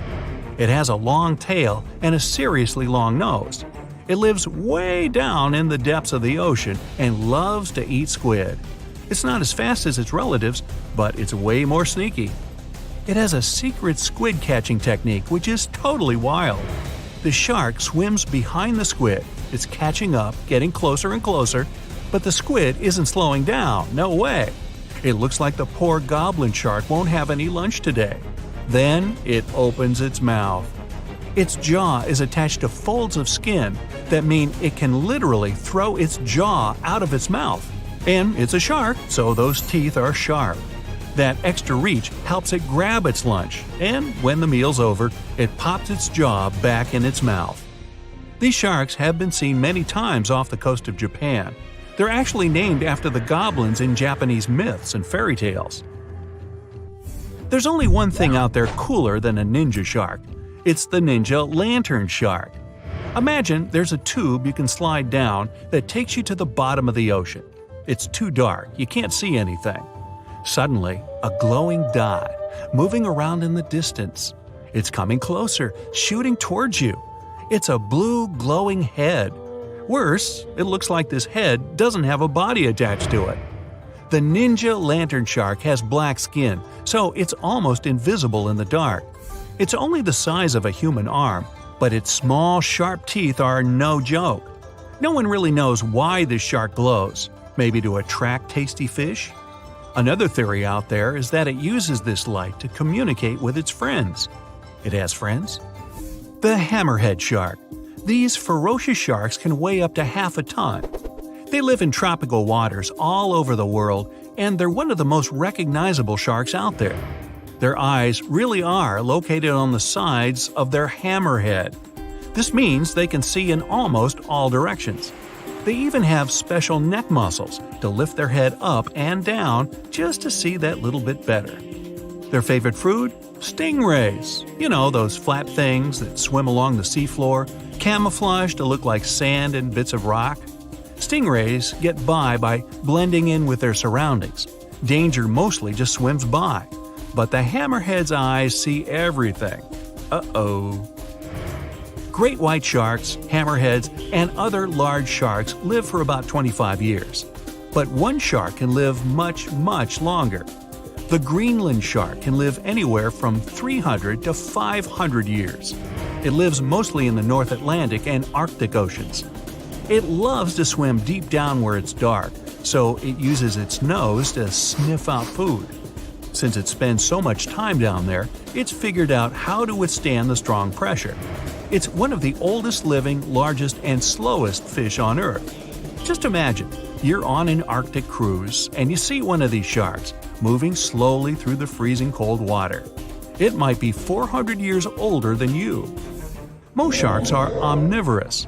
They can go after dolphins, other sharks, crabs, sea urchins, smaller or even larger fish, hot dogs. Kidding about the hot dogs. But the bonnethead shark is a bit different. It eats algae for about half its meals. It's actually related to the hammerhead shark, but its head looks more like a shovel. Can you dig it? If you see this guy swimming around, you might think it's a sea snake or a huge water worm. Frilled sharks like to swim way down at the bottom of the ocean, like a lot of sharks. When they're chasing something delicious, they move kind of like a snake. And just like a snake, they like to gulp down their lunch all in one piece. But that doesn't mean they don't have teeth. They have about 200 nice and sharp ones. The saw shark has a long, flat, and seriously spiky nose. Those teeth on its nose never stop growing. Each tooth is equipped with electric receptors to help the saw shark feel around for nearby fish, like a ship's radar. When dinner's nearby, the shark swims up and strikes with its nose, waving it around like a knight showing off his skills. Meanwhile, you won't have time to blink if this guy floats past. Did you see it? How about now? Meet the fastest shark in the world, the short-fin mako shark. It can swim up to 35 miles per hour. That doesn't seem that quick on land, but underwater, that's fast. Slower than a cheetah, but faster than most dogs. It's warm-blooded, which is super rare for a shark. That helps it swim to cold and distant places where an ordinary shark simply wouldn't survive. The swordfish goes much faster. It can swim up to 60 miles per hour. It's not a shark, but it's still an amazing creature. In a race, the swordfish will usually come out on top, but it's not just fast, it's ingeniously fast. It has a gland next to its nose that pumps out a special oil. This oil spreads through its nose and comes out through tiny holes. This special oil is waterproof, which lets the swordfish glide through the water at high speed. Living at depths of up to 5,000 feet, the hagfish is one of the strangest creatures in the ocean. And there's plenty on the list. The goblin shark, sea spiders, red-lipped batfish, and even people swimming during winter. It's freezing, man! Get out! Although it looks like an eel, this fish belongs to the Agnatha species. That's fish without jaws, and the family also includes lampreys, terrifying monsters with disc-shaped suction cup mouths filled with spiraling rows of teeth. Hagfish have 2 tongues, 4 hearts, and no eyes or stomach, like something from another planet. And what sets them apart from anything on this planet is that they have a skull but no spine. They don't have bones either.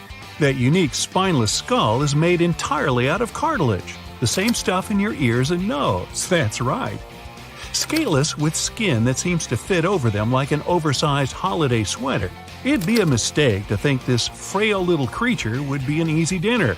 They've evolved to escape from other fish like Houdinis of the deep. And the trick is slime. Lots of it. When something tries to gobble them up or gets just too close for comfort, hagfish release a protein from the holes lining their sides. When this stuff meets the surrounding water, it balloons dramatically, as in 10,000 times.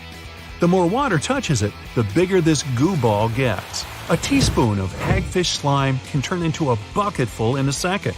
It instantly clogs the gills of any fish trying to chomp down on our slimy friend, even sharks. But hagfish have gills too. So why doesn't the slime block their own? Easy peasy. This hagfish will simply tie itself into a knot and scrape the slime off its body. Doesn't mean their slime comes without inconveniences. Sometimes it gets in the hagfish's tiny nose. To get rid of it, they make themselves sneeze, sort of. Gesundheit. This fish's homemade goo is made of flexible strands that are surprisingly strong, as in stronger than nylon. Imagine falling into a pool of the stuff. You'd struggle to move your arms and legs to swim. It might feel like rubber bands tying you up. But you'd be perfectly safe as long as the stuff doesn't get in your nose or throat. In that case, you'd be as unfortunate as those gilled creatures trying to bite into the slimy fish. And hey, our own species is eyeballing it for loads of potential uses, from parachutes to cars and even clothing. Forget about diving in a pool of this goo. You could be wearing a slime suit in the future. But when it comes to landish creatures, the platypus is just as weird. This mammal has a duck bill, a beaver tail, webbed feet, and lays eggs. Like a lot of fish, the platypus and its relative, the echidna, have no stomach. but they don't need one. They store their food in their cheeks until they surface. Once they've eaten, the food goes straight to their gut. Just when the platypus couldn't get any stranger, they also sweat milk for their platypups. When winter has put bears, bats, snakes, and even myself into hibernation, there's one animal that does things a little differently. During the cold season, the wood frog lets itself freeze, sometimes for up to 7 months. Like a brown popsicle, they fill their body with a syrupy, all-natural antifreeze to stop crystals from forming. And when the right time comes, they can just thaw themselves out, even multiple times a season. These frogs will find a nice covered area in the forest and wait until spring comes. Once they're thawed, they'll hop away like nothing happened at all. When your name's the boxer crab, you have to live up to it. Ding ding, round 1. This little crab is super smart.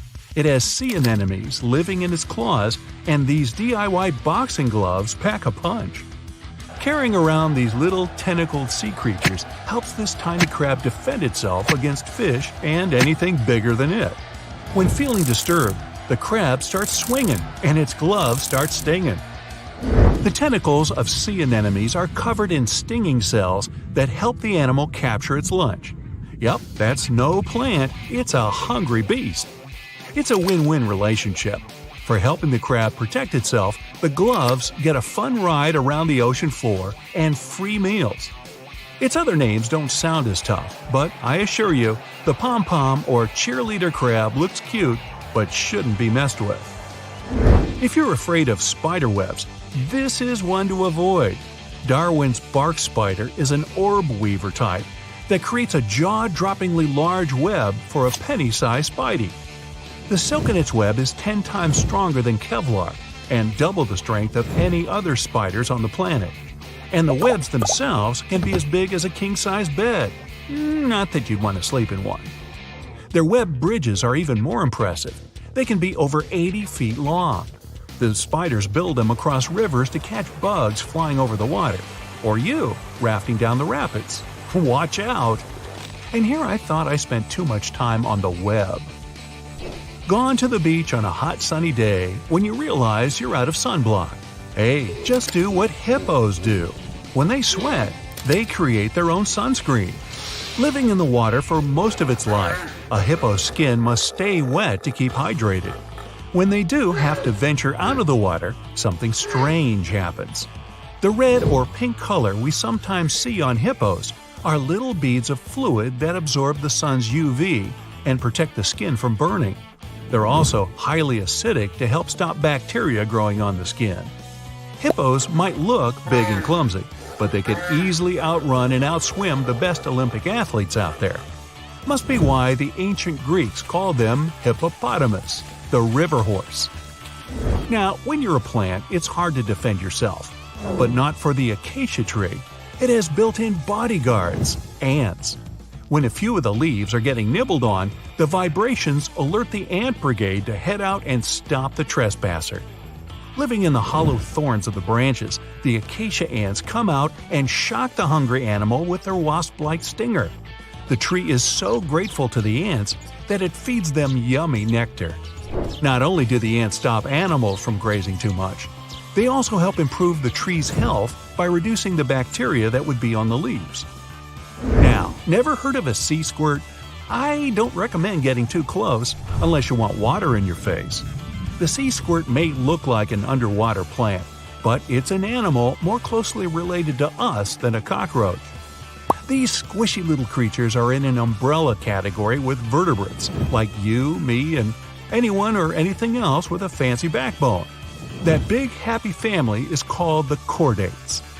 Starting as little tadpole-like larvae, sea squirts wiggle around in the ocean for a short time until they find a nice bit of water to call their own. Since they're unable to feed themselves, drastic measures must be taken, and I mean drastic. Like oysters, barnacles, and mussels, the sea squirt has a glue-like substance that cements it to the first place it lands. Once they've picked their forever home, they need to start eating. The first thing to go is their own tail. Then they absorb their gills and even their brain. no longer need the ability to navigate the ocean, it's become unnecessary. They're not heartless, though. The sea squirt's ticker is very similar to a human's. It even looks a little like ours. Now, here's one you won't forget.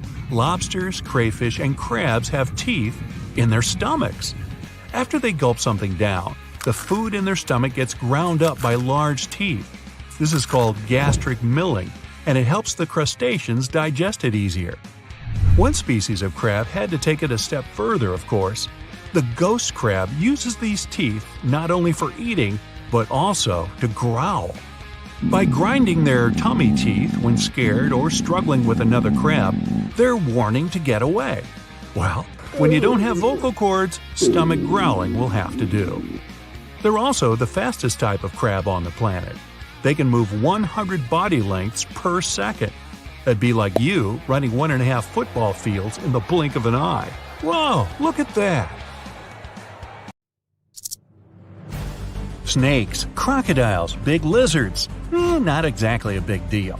I mean, I guess they're less scary and Whoa, I take it back. Crocodile monitors are the only reptiles, other than snakes of course, that have forked tongues. No, we're not counting telemarketers. Somehow, that tongue helps them pick up delicious scents. Oh, and they're also called tree crocodiles. So, if you ever thought you'd be safe up in a tree if you got chased by a crocodile, better think again. They're full of surprises, including impressive tree climbing skills. They're quite aggressive, and luckily, they live far, far away, somewhere in the mountains of New Guinea. It may not be the giant dragon you saw in that fantasy movie last week, but the Komodo dragon is scary in its own way. The biggest living lizard even has its own island named after it. If you're ever in Indonesia, 300 pounds, 10 feet long, definitely worth a look, from a distance. This lizard tends to dig a huge hole where it lays its eggs. As soon as the younger ones gain some strength, they run away from home and climb up the nearest tree. Not because they're being rebellious, more to avoid being eaten. Yep, they don't have the best parents in the world since, well, Komodo dragons sometimes eat other Komodo dragons. So, yeah. This turtle is all about breaking stereotypes. It looks like a dinosaur tried to crash the annual turtle Halloween party. A ridged shell, rough skin, and an insanely strong bite. Definitely not your average turtle. They live in swamps and freshwater lakes, and are definitely the largest and meanest looking of all snapping turtles out there. They're also the heaviest. The biggest one ever found weighed almost 250 pounds. Because of the algae growing on their shells, you might think you're looking at some sort of oddly shaped rock sticking out of the water. Finally, a scary movie starring a turtle as a bad guy. They walk at night and will literally eat everything they find. I'm talking snakes, opossums, water birds, squirrels, other turtles, and this is the impressive part, even some smaller alligators. I don't know if I'm ever going to swim in a lake again. Snake time. Beady little eyes, crazy colored skin. Yeah, that's not the case with the Madagascar blind snake. These small reptiles look like skinny pink worms, and you're not exactly going to stumble across them in the wild. They live underground, and yes, they have really poor vision. They can only see blurry shapes and shadows. That's why they mainly hunt by smell. Blind snakes in general can grow up to a foot long, and they live on all continents except Antarctica. And speaking of snakes, I just can't leave out the cobra. Yellow, black, striped, so many patterns and colors, but there's one, you better hope you never meet her, the queen, the red spitting cobra. This one won't bite you to inject its venom. It's got a bit more of a rude approach. It contracts the muscles around its venom gland and spits some out right into your face. It seems like a way scarier tactic than a regular old bite. But there's a catch. This cobra's venom doesn't work if it falls on your skin or even gets into your mouth. For things to get really nasty, it has to get into your eyes. Phew! I mean, it's not like animals have such an amazing aim that they can nail you in the eye while you're running away, right? Well, there was an experiment, and those spitting cobras managed to hit a researcher's goggle-covered eyes 10 out of 10 times. Speaking of snakes, no wait, speaking of turtles, Okay, snake-necked turtles. I got it eventually. When you see one roaming around, you might think it's a snake that's borrowing its buddy's house while it's out of town. But no, this turtle's neck is almost half its total size. How awesome would we look with necks like that? No thanks. They mostly chill in wetlands or swamps. Some of them are also known as stinkers, like me. And you can find out why if you catch one having a bad day. They can launch their stinky spray more than 3 feet. Well, that beats me. Pac-Man frogs, named after the greatest game ever, according to that weird guy you met at the grocery store, have round plum bodies with pretty big stomachs and mouths. They come in different colors, including apricot, strawberry, and albino. So, red, yellow, and white, I guess. They're pretty lazy and not into climbing or even moving. They do have teeth, though, and they won't hesitate to bite if you touch them. Luckily, they're not poisonous, but it probably wouldn't feel that good to have a frog hanging from your finger. No, I guess it wouldn't. This is a gharial, one of the strangest and most unique crocodiles out there. Check out that ridiculous snout. But it does come in handy when it's trying to catch fish. Unlike crocodiles that stalk and then lunge at their prey, gharials sense vibrations in the water. Then they whip their heads from side to side, then it's sushi time. Nom, nom, nom. Their jaws have more than 100 teeth. Gharials prefer to stay in the water most of the time, but sometimes they go out to chill if it's sunny enough. Just give them a clear freshwater river and they'll be happy. Yeah, no need to tell me twice. Lizards, snakes, frogs, step aside please, turtles are slowly but surely taking over this video. Strap yourselves in for the pig-nosed turtle. It's another freshwater turtle, this time with a long snout, complete with 2 big nostrils. It gets its name because, duh. That sweet snout allows it to breathe while the rest of its body stays underwater. That way, it can keep its body hidden. It's safe from any underwater danger, too, since its belly looks sort of like the reflections made by nearby trees. It may look funny, but this turtle's had its own camouflage tactics and totally unique look for the last 140 million years. That's way before the dinosaurs went extinct. The leaf-nosed snake has a quite elongated body and a bizarre nose that looks kind of like a bendy leaf. Okay, so this Pinocchio snake comes from Madagascar and lives in trees, and you might easily mistake it for a branch. This snake chills during the day and goes out at night to find itself some delicious smaller reptiles, frogs, and even birds. Picture yourself on a sandy tropical beach. The sea, coconuts, palms, and iguanas? Yeah, these guys hang out everywhere, in the sand, up trees, on walls. They live all the way from Mexico to Brazil and love to chill anywhere sunny. It's not just a relaxing hobby. They need the sunlight for its vitamin D, which helps them absorb more nutrients from their food. And no worries, iguanas aren't dangerous as long as they don't feel threatened.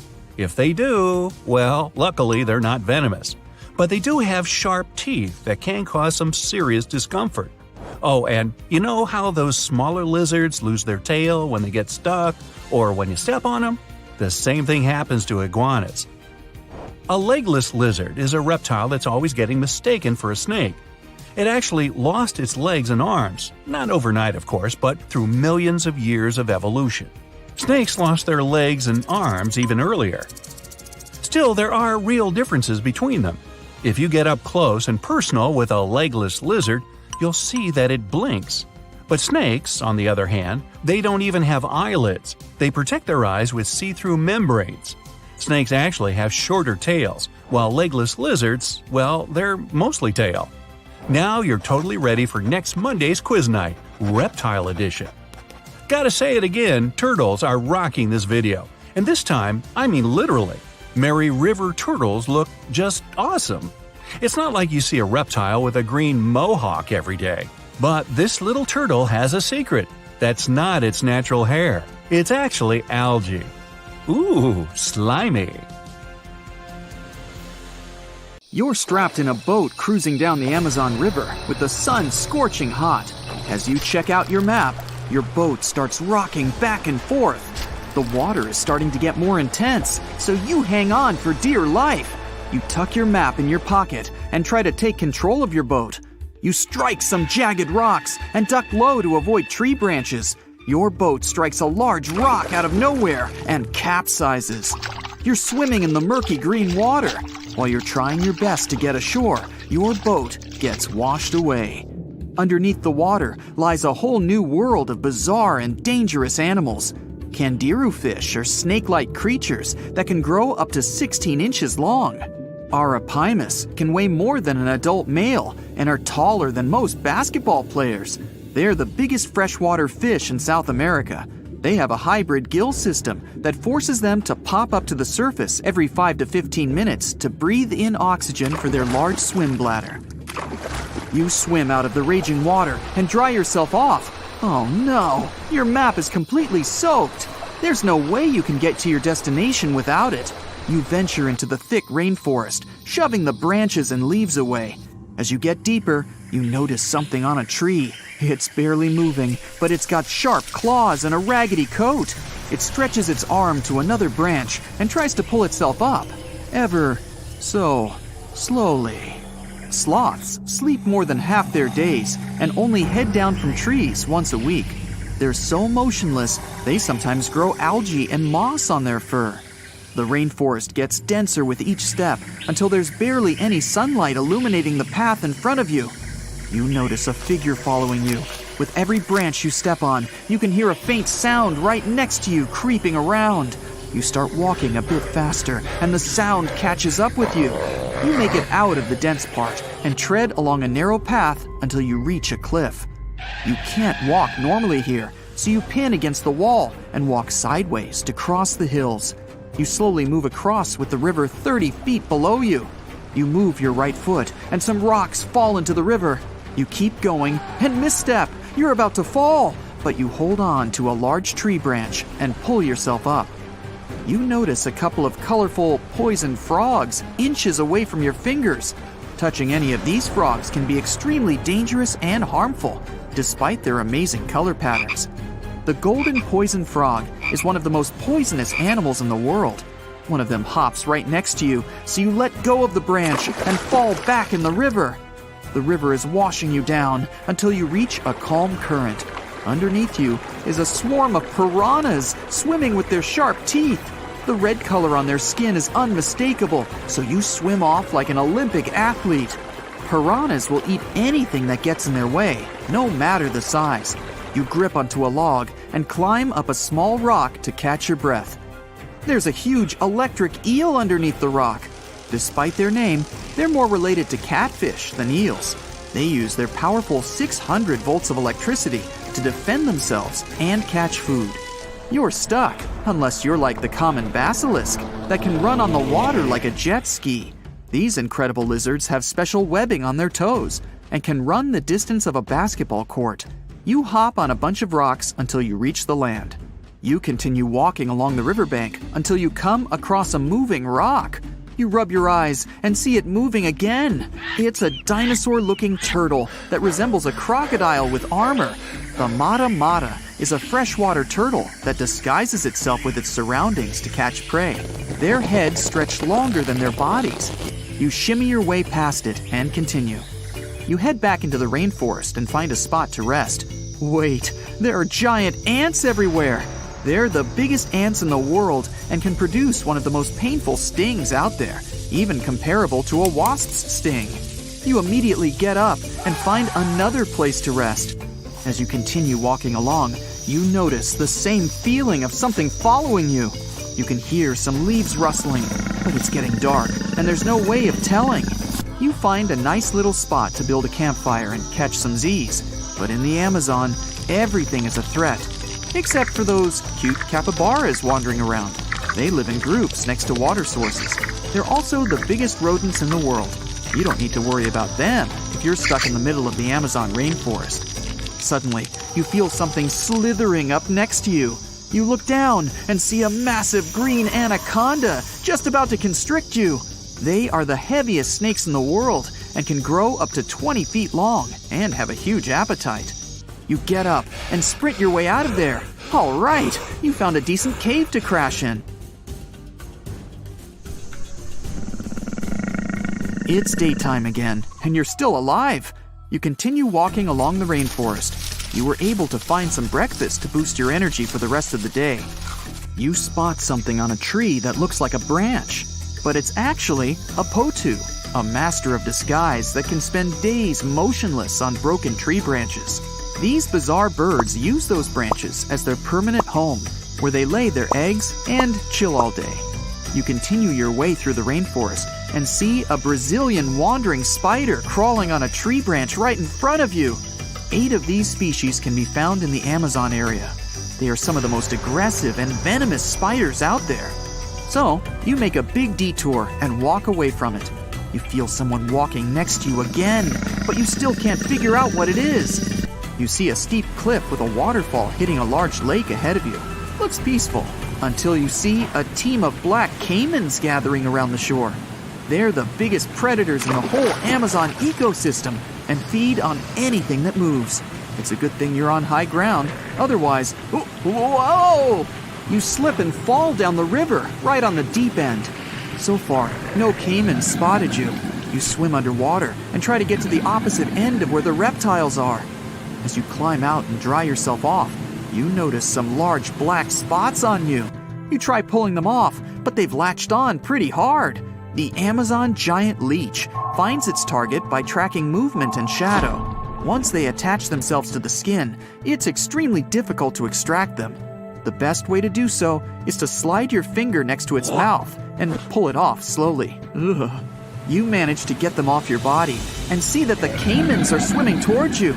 You're pinned to the wall with the lake of hungry reptiles approaching. Suddenly, a pink dolphin jumps out of the water and splashes all over them. They can grow larger than humans and are the celebrities of the Amazon.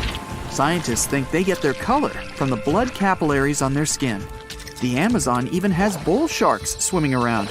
These carnivorous giant fish are threatening to humans and can swim in both saltwater and freshwater. These sharks prey on anything within their reach, including other sharks. The dolphin distracted the caimans, so you climb up the cliff and try to find the best way to escape. Opened jaws waiting for you to fall into the pit are right below you. You're lucky enough to escape to the top, but as your arms pull you up, the first thing that you see is a jaguar looking straight at you. It's the creature that's been following you this whole time. You get up while it starts circling you, timing its strike. You know that you can't take on a jaguar, nor can you outrun it, so you grab a large tree branch from the ground to defend yourself. It jumps at you, but you duck down in time. The jaguar lands in the water far away from the caiman crocs. It's a good thing these large kitties are excellent swimmers. You pick yourself up and continue. And to your surprise, you find your boat again. You fix it up and sail your way out of the Amazon. Whew! All right, you're scuba diving in the ocean, watching corals and colorful fish flitting by, when suddenly an enormous shadow appears above you. You look up and see a massive creature approaching you, its mouth a gaping abyss. Relax, just stay still and you'll be fine. This leviathan is a basking shark, one of the scary sea monsters that isn't really capable of doing harm to anyone. Basking sharks are filter feeders, just like baleen whales. They open their large mouths to swallow plankton, and don't even have teeth.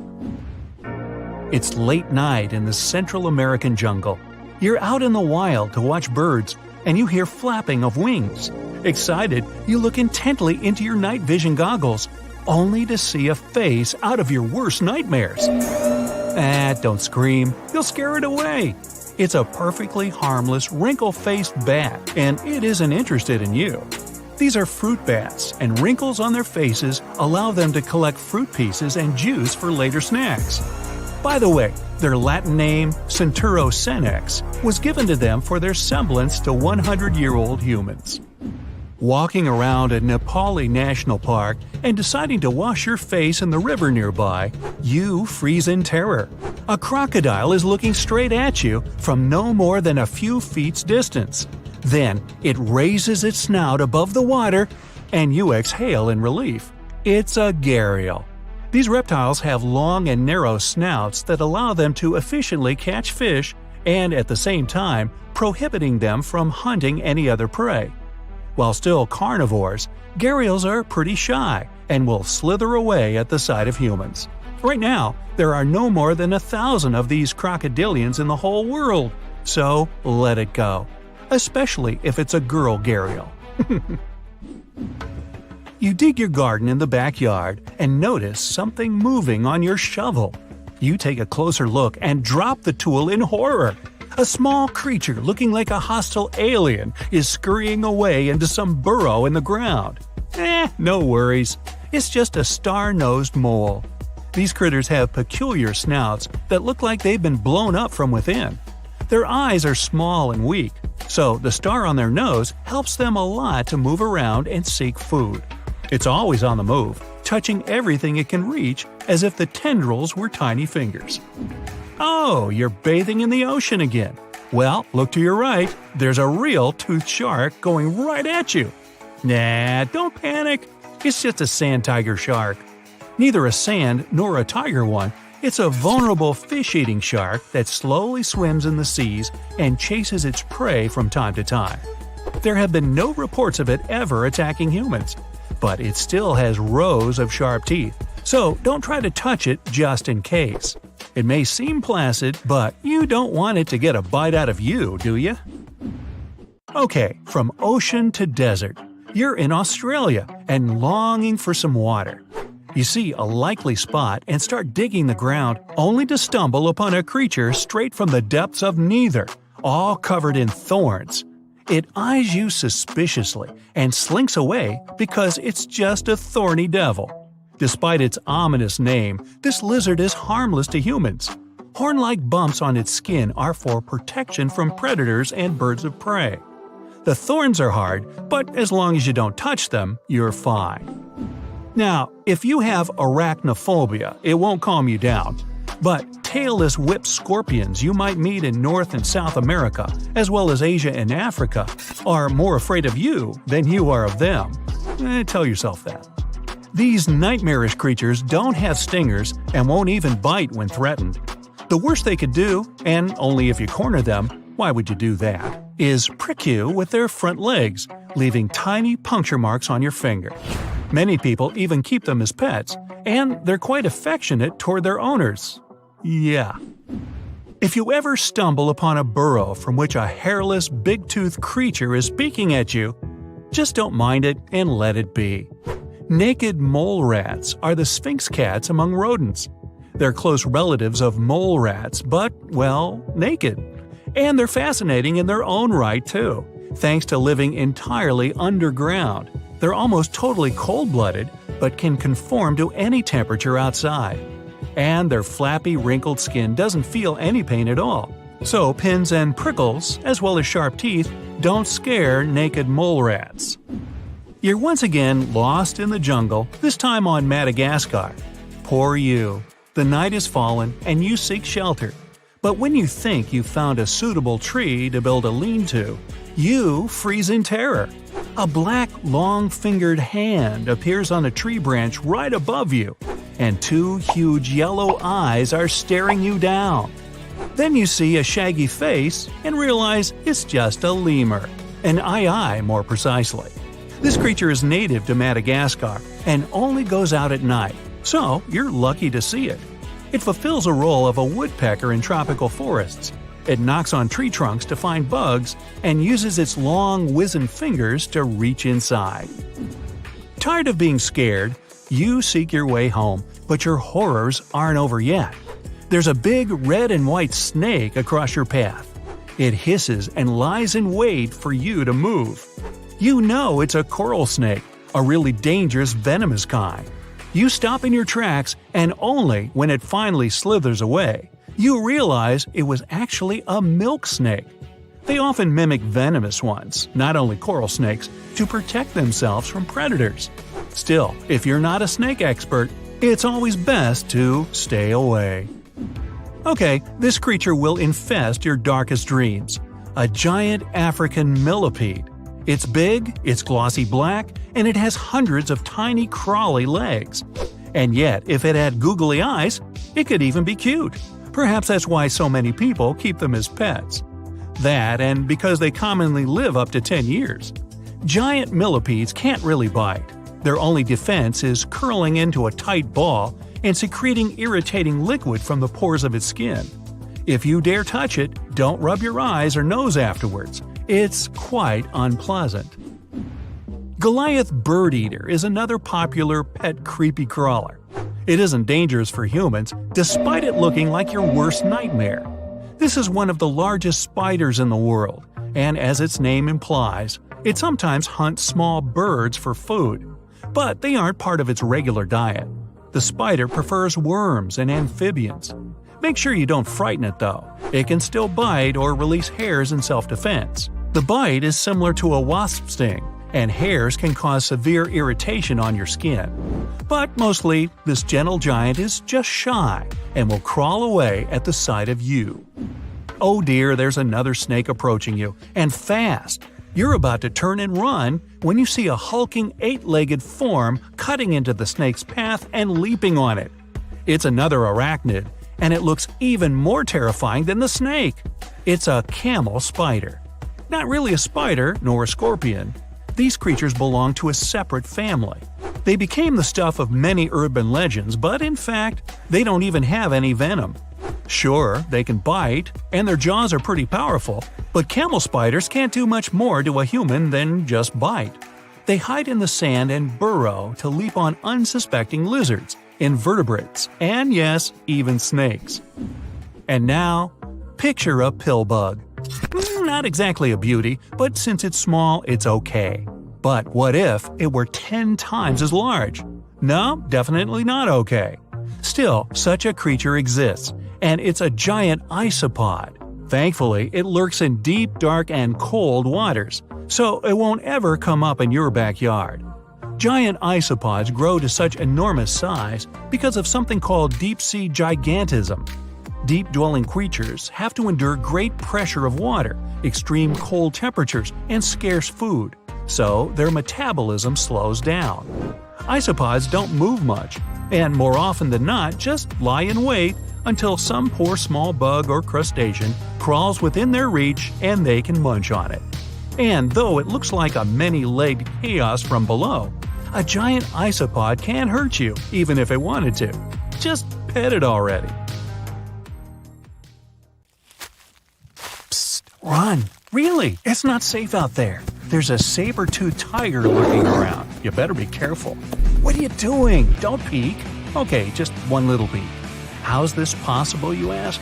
That's because you're in virtual reality, of course. These cool but very dangerous-looking big cats were alive during the last ice age. What if they decided to show up at your doorstep out of nowhere?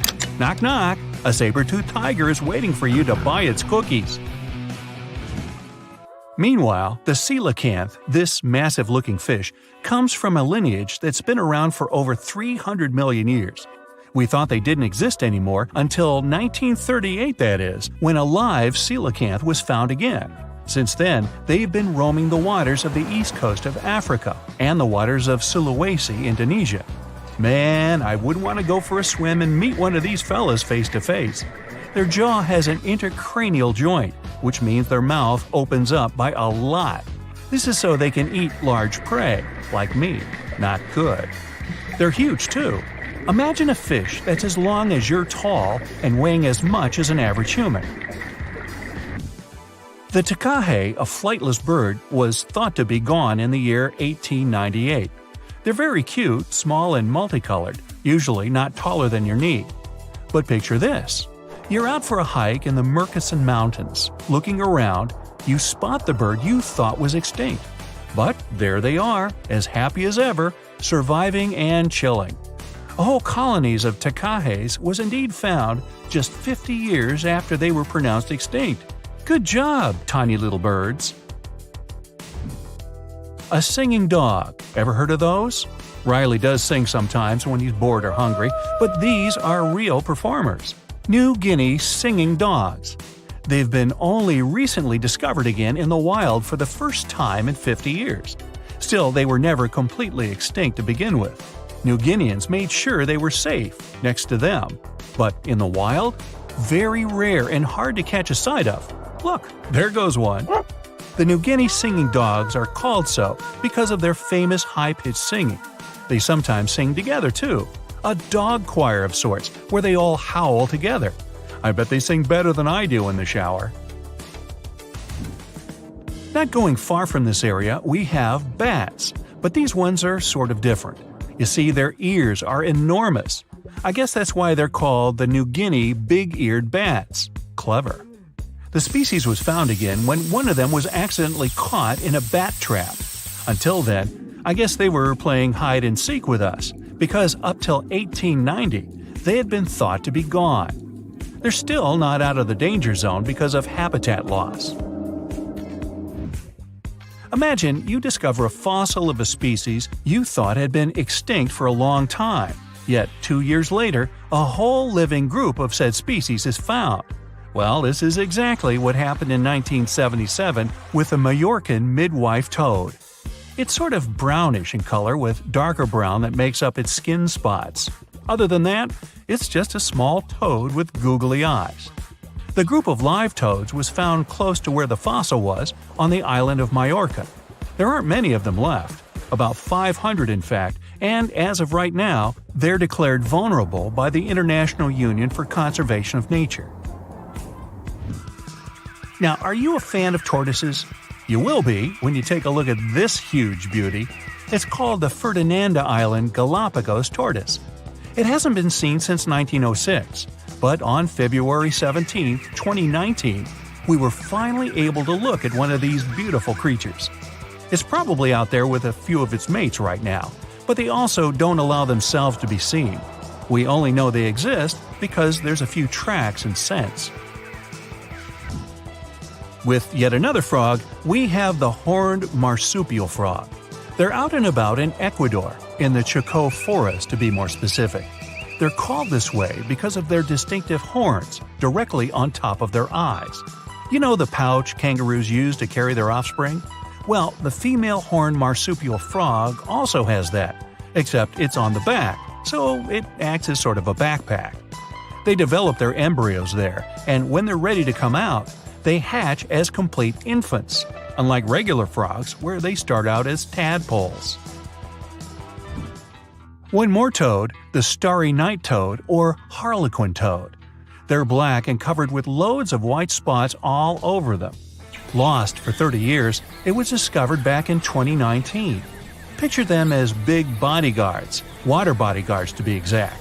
Oh, that's a very big toad on your screen. Well, for the Arhuaco people, that's exactly what they are, guardians of water. They also have their own name for them, Guna. Sounds like a cheese. When scientists found them yet again, they came across 30 of these little creatures, but initially, they were expecting only one. Well, what a nice surprise. Here's a tiger for you, although it doesn't quite look like your typical tiger. It's called the Tasmanian tiger, and it seemingly disappeared since 1936. But then, out of nowhere, people started seeing them out there in the wild just 5 years ago in 2016. They sort of resemble dogs more than tigers, or a fox maybe. Just take a look at its muzzle. Maybe even a mix of both. Then, a few others started popping up too. And if you happen to think you're seeing one right in front of you, but you're not quite sure, check if they've got stripes on their back. They're definitely out there, but still technically marked as extinct by the IUCN. Okay, picture a horse that looks straight out of a movie scene. Tiny, gorgeous fur, very well behaved. It's tiny, but it's not a pony. It's a Caspian horse. They have an interesting backstory to them. They were discovered by Louise Leyland, who got married to an aristocrat in 1957. Having moved to Tehran, Iran, she didn't quite like how the horses behaved there, so she took matters into her own hands. She took a few people with her, and off they went to the Caspian Sea mountain. And in there, they found 3 of these beautiful tiny little horses. Well, that's how the story goes. Coming up next, a possum that was found in an unexpected place. Guess where? you have 3 options to pick from: hiding in a ski resort, in the Australian outback, or in someone's apartment in the bathroom. Which one do you choose? You have 3 seconds. The right answer is a ski resort. Yes, this possum is called the mountain pygmy possum, and it's originating from Australia. So far, there are 3 different living populations of this tiny possum, but it was believed to be extinct until just 1966. There are fewer than 100 of them, so the IUCN has marked them as critically endangered. Also from Australia is the night parrot, an absolute delight to birdwatchers. Very beautiful, yet mysterious. These little fellas live in very remote areas. You can probably count on the fingers of your hand how many times these birds have been seen since they were found again in 1979. That's how rare they are. Have you ever seen a pygmy tarsier? Neither have I. It was only in 2008 that 3 of them were caught. Scientists don't really want to lose track of their movements again, so what they did was gift them with tiny little collars. This way they can live their life as happy as ever and will know they're safe. The last one I want to tell you about is the tree lobster, but as the name might mistakenly tell you, they're not really lobsters. They're just big black bugs with huge legs. Their extinction story is a sad one. In 1920, a cargo ship got stuck on Lord Howe Island, and it had rats aboard. These rats fled the ship and ran straight to land. Even though tree lobsters are bigger than most insects, they're still relatively small compared to rats. The poor things never stood a chance. Still, in 2004, life shone again for these distinct critters. A pair of Australian scientists were out and about on the island and came across 24 of them. All of them were living beneath one single shrub. Hey, if there's enough space for everyone, it's not small, it's cozy. Bottom line, it's better to be distinct than extinct. Don't you agree?